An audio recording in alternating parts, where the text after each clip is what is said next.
Hello കൂട്ടുകാരെ, എല്ലാവർക്കും എൻ്റെ പുതിയൊരു വീഡിയോയിലോട്ട് സ്വാഗതം. ഇന്ന് ഞാനിവിടെ തയ്യാറാക്കാനായിട്ട് പോകുന്നത് വഴുതനങ്ങ മെഴുക്കുവരട്ടിയാണ്, അല്ലെങ്കിൽ ഞങ്ങൾ തൃശ്ശൂർക്കാർ വഴുതനങ്ങ ഉപ്പേരി എന്ന് പറയും. അപ്പോൾ അതെങ്ങനെയാണ് നമുക്ക് ഉണ്ടാക്കുന്നതെന്ന് നോക്കാം.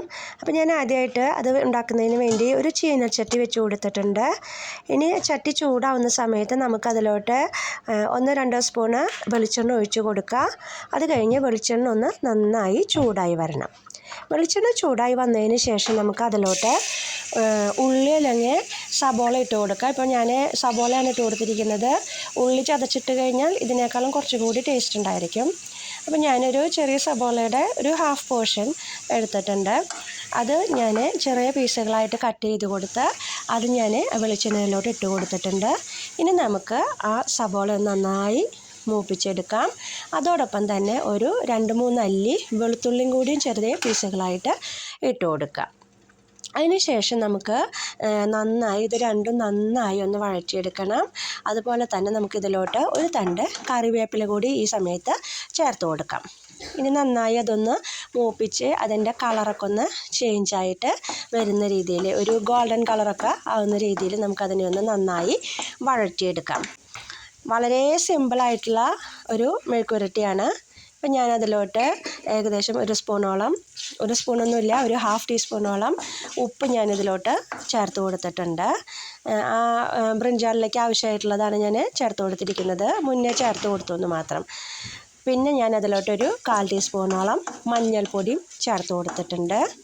അത് കഴിഞ്ഞ് അത് നന്നായി ഒന്ന് മൂപ്പിച്ചെടുക്കാം. ഇത് നന്നായി മൂത്ത് വരുമ്പോൾ നമുക്കതിലോട്ട് ഏകദേശം ഒരു 1.5 ടീസ്പൂണോളം മുളക് ചേർത്ത് കൊടുക്കാം. നല്ല എരിവുള്ള മുളകൊക്കെ ആണെങ്കിൽ കുറച്ച് ചേർത്താൽ മതി. അപ്പം നിങ്ങളുടെ കയ്യിലുള്ള മുളകിൻ്റെ ഇതനുസരിച്ചിട്ട് സ്പൂണിൻ്റെ അളവിൽ വ്യത്യാസം വരും കേട്ടോ. അപ്പം ഞാനിതിലോട്ട് ഏകദേശം ഒരു 1.5 സ്പൂണോളം മുളക് ഞാൻ ആഡ് ചെയ്ത് കൊടുത്തിട്ടുണ്ട്. അത് നന്നായി വഴറ്റിയെടുത്തതിന് ശേഷം ആ മുളകിൻ്റെ റോ ടേസ്റ്റൊക്കെ പോയി കിട്ടണം. അതിനുശേഷം നമുക്കതിലോട്ട് കട്ട് ചെയ്ത് വെച്ചിരിക്കുന്ന വഴുതനങ്ങ ചേർത്ത് കൊടുക്കാം. അപ്പോൾ ഞാനിവിടെ വഴുതനങ്ങ ഒരുവിധം വലിയ പീസുകളായിട്ടാണ് കട്ട് ചെയ്തിരിക്കുന്നത്.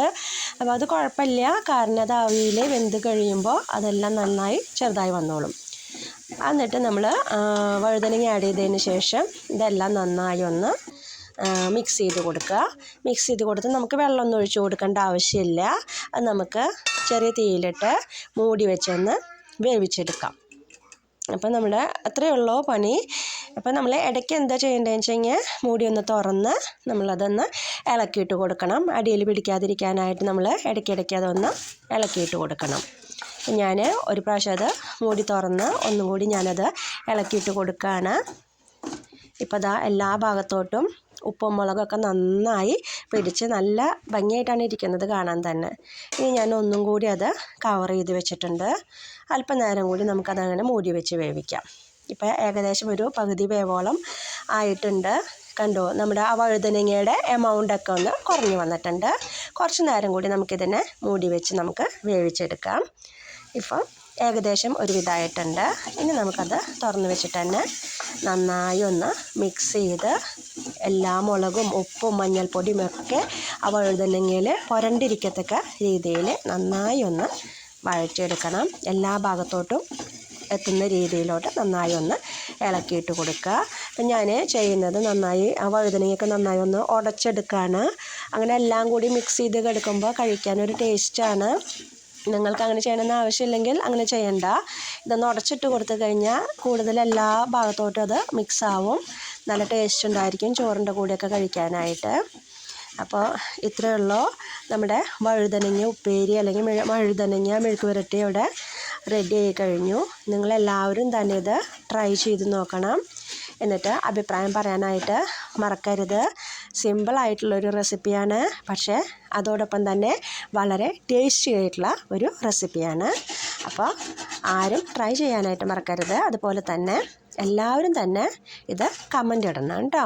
അതുപോലെ ഇഷ്ടപ്പെടുകയാണെങ്കിൽ നിങ്ങൾ മറ്റുള്ളവർക്ക് ഷെയർ ചെയ്ത് കൊടുക്കാനും ലൈക്ക് ചെയ്യാനും മറക്കരുത്. അപ്പോൾ നമുക്ക് അടുത്ത വീഡിയോ ആയിട്ട് വീണ്ടും കാണാം. Okay then bye.